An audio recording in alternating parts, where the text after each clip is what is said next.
Hello प्यारे बच्चों, आज हम इनऑर्गेनिक केमिस्ट्री स्टार्ट करने जा रहे हैं, जिसमें आज हम पढ़ेंगे इनऑर्गेनिक केमिस्ट्री की एक यूनिट जिसका नाम है corrosion of metals. Corrosion of metals आपने पहले भी क्लास 12th में काफ़ी पढ़ा है।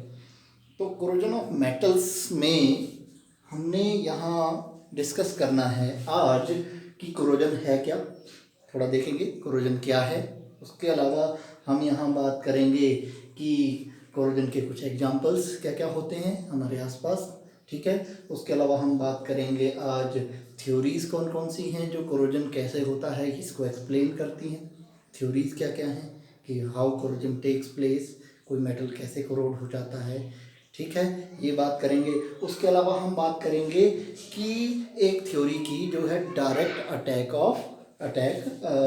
जो होता है डायरेक्ट अटैक से थ्योरी, वो वाली थ्योरी हम बात करेंगे। तो ये 2-3 टॉपिक आज हम कवर करने जा रहे हैं। तो सबसे पहले प्यारे बच्चों हम समझने जाते हैं कोरोजन क्या है, ठीक है।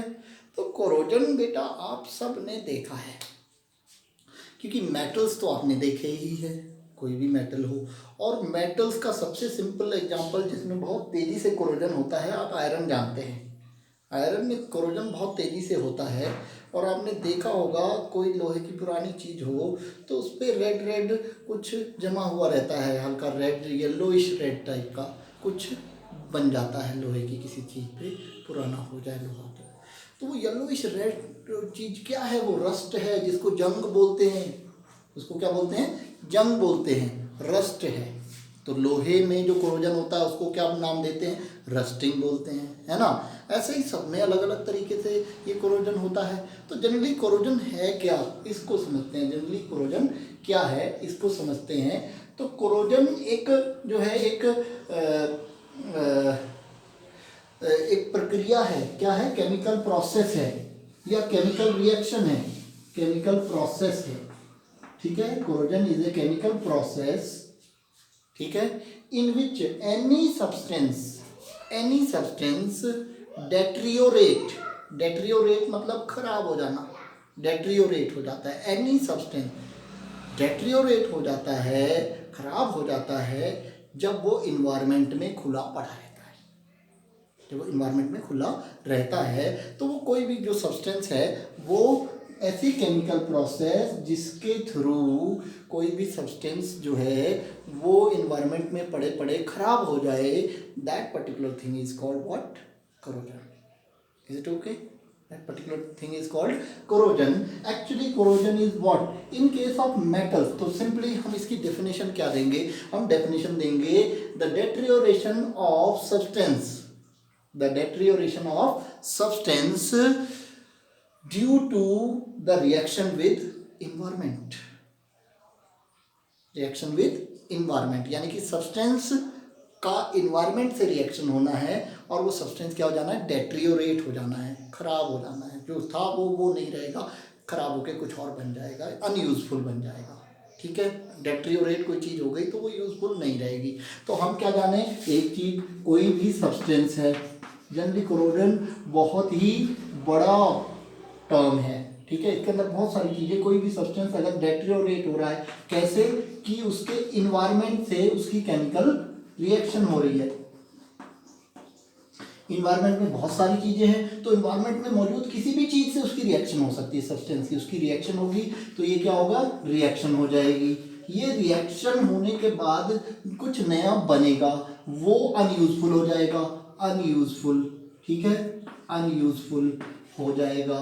तो ये जो अनयूजफुल हो गया, ये जो इससे ये सब्सटेंस यूजफुल था, इसकी इन्वायरमेंट से कुछ ना कुछ रिएक्शन हुई और वो रिएक्शन होके वो अनयूजफुल बन गया। This process, this phenomena is known as corrosion. This phenomena is known as corrosion.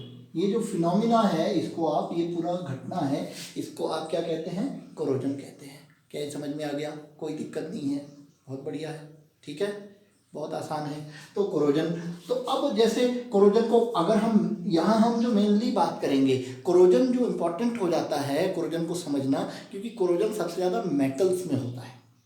Metals में क्यों होता है? क्योंकि मेटल्स एटॉमिक फॉर्म में होते हैं और कोई भी एटॉमिक फॉर्म में जो है चीज़ ज़्यादा स्टेबल नहीं होती है, वो कंपाउंड फॉर्म एटम से वो कंपाउंड बनाना चाहती है। एटम से क्या बनाना चाहती है? कंपाउंड। कोई भी चीज़ एटम से जब कंपाउंड बन जाता है तो उसमें स्टेबिलिटी आ जाती है, और स्टेबल हो गई तो वो किसी इन्वायरमेंट से या किसी भी चीज़ से रिएक्ट नहीं वो करेगा। तो कोई भी मेटल है, मेटल्स में कोरोजन सबसे ज़्यादा होता है, कोई भी मेटल है वो मेटल क्या करेगा? इन्वायरमेंट से रिएक्ट करेगा। मेटल कैसा होगा? एटॉमिक। इन्वायरमेंट से रिएक्ट करेगा, ठीक है, और इन्वायरमेंट से रिएक्ट करके ये क्या बना देगा? कंपाउंड। क्या बना देगा? कंपाउंड। और ये कंपाउंड जनरली अनयूजफुल होता है, अनयूजफुल, ठीक है, हमें काम का नहीं होता है। हमें चाहिए था क्या? मेटल। लेकिन मेटल किससे रिएक्ट कर गया? इन्वायरमेंट से। इन्वायरमेंट से रिएक्ट करने के बाद वो क्या बन गया? Unuseful compound. This phenomena in case of metal is known as corrosion of metals. Here we are focusing on corrosion of metals. ऐसा नहीं है कि हम कोरोजन ऑफ सब्सटेंसेस की बात करें, नहीं, ठीक है। तो मेटल्स में जो कोरोजन होता है, इन्वायरमेंट से रिएक्शन होगी, और इन्वायरमेंट में मौजूद मॉइस्चर है, इन्वायरमेंट में मौजूद कार्बन डाइऑक्साइड है, इन्वायरमेंट में मौजूद सल्फर के कुछ कंपाउंड्स हैं, ठीक है, इन्वायरमेंट में कई सारी मौजूद चीज़ें हैं जिनसे रिएक्ट करके ये कंपाउंड बनाते हैं मेटल्स, और वो मेटल्स अनयूजफुल होते हैं हमारे लिए फिलहाल प्रैक्टिकली। तो ये सारी चीज़ें कोरोजन है। तो now we are going on to some examples of corrosion, ठीक है। इतना बात समझ में आ गया होगा, बहुत जनरल इंट्रोडक्शन की मैं बात कर रहा था। एग्जांपल्स, फॉर एग्जांपल आप सबसे सिंपली जानते हैं इन केस ऑफ आयरन। आयरन के केस में हम जानते हैं कोरोजन क्या है, ठीक है। तो पहला हम बात करते हैं एग्जांपल्स में आयरन का। Fe में क्या होती है? रस्टिंग होती है, ठीक है, रस्टिंग होती है। और कंपाउंड क्या बनता है? कंपाउंड बनता है Fe2O3.XH2O। This is formula of rust. जो रेडिश, येलोइश रेड या ऑरेंज रेड टाइप का जो कंपाउंड बनता है आयरन से, एनवायरमेंटल चीज़ों से रिएक्ट करने के बाद, यानी ऑक्सीजन और वाटर रिएक्ट करते हैं, जनरली वाटर रिएक्ट करता है, कार्बन डाइऑक्साइड भी उसमें कुछ रोल प्ले करती है, ये सब रिएक्ट करके ये सब बन जाता है। तो this process, this type of iron के केस में जो कोरोजन होता है उसको हम क्या कह देते हैं? रस्टिंग कह देते हैं। ऐसे ही सिल्वर के केस में जो है ये ब्लैकनिंग हो जाती है, ब्लैकनिंग ऑफ सिल्वर। ब्लैकनिंग मतलब सिल्वर ब्लैक हो जाता है। क्यों हो जाता है? Ag2S बन जाता है, ठीक है, सल्फाइड बन जाता है। ऐसे ही कॉपर के केस में कार्बोनेट बन जाता है और ग्रीनिश हो जाता है, कॉपर ग्रीनिश, हल्का ग्रीनिश टिंट हो जाती है, और ये क्या बन जाते हैं? कार्बोनेट्स बन जाते हैं, कार्बोनेट्स, ठीक है, बेसिक कार्बोनेट्स बन जाते हैं। उसके अलावा हम बात करें Mg और Sn, टिन की बात करें, Sn, Mg और मैग्नीज और मैग्नीशियम और टिन में जो है ये क्लोरीन से रिएक्ट करते हैं, क्लोरीन से रिएक्ट करते हैं और रिएक्ट विद क्लोरीन। इन्वायरमेंट में अगर क्लोरीन है, रिएक्ट विद क्लोरीन, रिएक्ट करते हैं ज़्यादा क्लोरीन से। इवन ये तो बहुत, मैग्नीज तो बहुत ज़्यादा रिएक्टिव है, ये तो जनरली ऑक्सीजन से भी रिएक्ट कर जाता है एनवायरनमेंट की, और ऑक्सीजन से रिएक्ट करके ऑक्साइड्स बनाने लग जाता है। कई सारे हैं जनरल मैं बात कर रहा हूँ। तो ये सब हमारे एग्जाम्पल्स ऑफ कोरोजन हैं। Now moving on to theories of corrosion, ठीक है। थ्योरीज ऑफ कोरोजन की बात करेंगे, इतना समझ में आ गया होगा आपको, ठीक है। थ्योरीज ऑफ कोरोजन, ठीक है। तो थ्योरीज ऑफ कोरोजन में हम डिस्कस करेंगे कि कौन कौन सी थ्योरीज हैं जो कोरोजन को एक्सप्लेन करती हैं, ठीक है। थ्योरीज, तो पहली है डायरेक्ट केमिकल अटैक थ्योरी।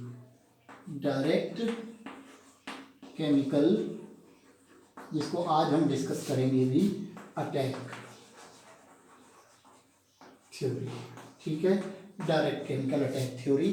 तो डायरेक्ट केमिकल अटैक थ्योरी के बाद जो नेक्स्ट थ्योरी की बात है वो है इलेक्ट्रोकेमिकल थ्योरी। इलेक्ट्रोकेमिकल थ्योरी या फिर इलेक्ट्रो केमिकल रिएक्शन थ्योरी भी कहते हैं, या जो है इलेक्ट्रोकेमिकल थ्योरी।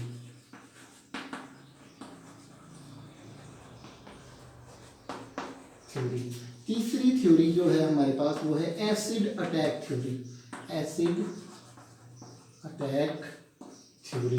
इन थ्योरीज और भी हैं, फिलहाल हम इन तीन थ्योरीज की बात यहाँ करने जा रहे हैं। Direct chemical attack theory, electrochemical theory, acid attack theory. ठीक है, तो एसिड अटैक थ्योरी और इलेक्ट्रोकेमिकल थ्योरी हम अगले वीडियो में बात करेंगे। आज हम बात करने जा रहे हैं डायरेक्ट केमिकल अटैक थ्योरी की। ठीक है, डायरेक्ट केमिकल अटैक थ्योरी बहुत सिंपल है, बहुत ही आसान शब्दों में इसको समझाया गया है। क्या है कि कोई भी मेटल है, ठीक है, मेटल हुआ और ये मेटल ने किससे रिएक्ट किया, इन्वायरमेंट से। ये अभी हम पढ़ चुके हैं। ठीक है, इन्वायरमेंट से जब इसने रिएक्ट किया मेटल ने, तो क्या बना, कंपाउंड बना। और ये कंपाउंड जनरली डेली लाइफ में हमारा अनयूजफुल है। ठीक है, ये कंपाउंड बना। तो direct chemical attack means direct chemical present in the environment, जो भी केमिकल इन्वायरमेंट में प्रेजेंट है, that is air, moisture, air में नाइट्रोजन है, ऑक्सीजन, नाइट्रोजन तो इनएक्टिव होती है, रिएक्ट नहीं करती है, ऑक्सीजन है, कार्बन डाइऑक्साइड है, ये रिएक्ट करेंगी मेटल से, और मॉइस्चर, वाटर रिएक्ट करेगा, तो इससे क्या बनेगा, कंपाउंड बनेगा। अब ये कंपाउंड बेटा दो तरह के हो सकते हैं, ये कंपाउंड दो तरह के हो सकते हैं, एक तो सॉलिड, और वो भी कैसा, सॉलिड इनसॉल्युबल। सॉलिड इनसॉल्युबल, ऐसा सॉलिड बने जो कंपाउंड बन रहा है वो सॉलिड हो और इनसॉल्युबल हो। दूसरा सॉल्युबल, सॉल्युबल, सॉलिड और लिक्विड, सॉल्युबल, सॉलिड या लिक्विड बने। मतलब दो तरह की चीज़ें यहाँ बन सकते हैं, ये कंपाउंड की दो तरह की चीज़ें प्रोड्यूस हो सकती हैं। एक तो ऐसी चीज़ प्रोड्यूस हो सकती है कोरोजन के थ्रू कि मेटल इन्वायरमेंट से रिएक्ट किया और केमिकल रिएक्शन में ही कंपाउंड बना, और ये कंपाउंड सॉलिड और इनसॉल्युबल हो सकता है, या फिर ये कंपाउंड सॉलिड हो और सॉल्युबल हो सकता है, घुल जाए। ठीक है, तो ये कंपाउंड सॉलिड, इनसॉल्युबल सॉलिड और लिक्विड भी हो सकता है। अगर ये इनसॉल्युबल सॉलिड बनता है, इनसॉल्युबल सॉलिड बनता है, जैसे एग्जांपल में एल्यूमिनियम के केस में इनसॉल्युबल सॉलिड बनता है, एल्यूमिना बनती है Al2O3। एल्यूमिनियम का जब कोरोजन होता है तो Al2O3 बनता है विच इज इनसॉल्युबल।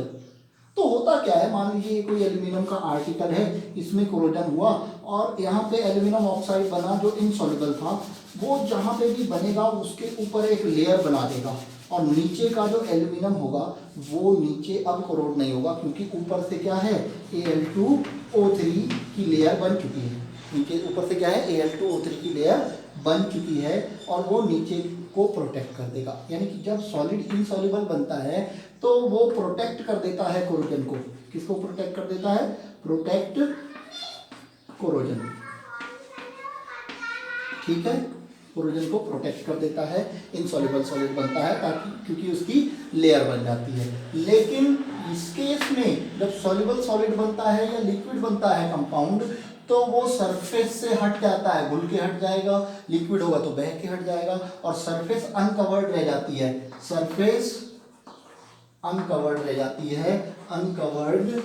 ठीक है, और कोरोजन चलता रहता है, कोरोजन जो है वो चलता रहता है, सरफेस अनकवर्ड रहती है, कोरोजन जो है होता रहता है, आगे चलता रहता है। लेकिन इसमें एक बार ऊपर पूरी लेयर बन गई तो कोरोजन आगे नहीं होता है।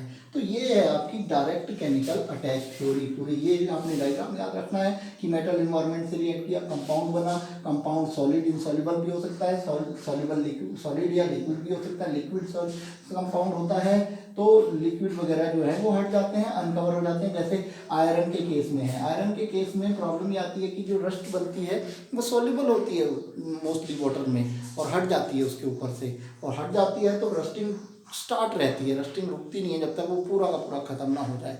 लेकिन एल्यूमिनियम के केस में क्या बनता है बेटा, Al2O3 बनता है, और Al2O3 जो होता है इनसॉल्युबल होता है और एल्यूमिनियम के आर्टिकल के ऊपर ही जमा रहता है, और वो हटता नहीं है, और अंदर कोरोजन नहीं होता है। This is chemical attack theory, direct chemical attack theory. अगली जो है आगे की बात हम अगले वीडियो में फिर करेंगे।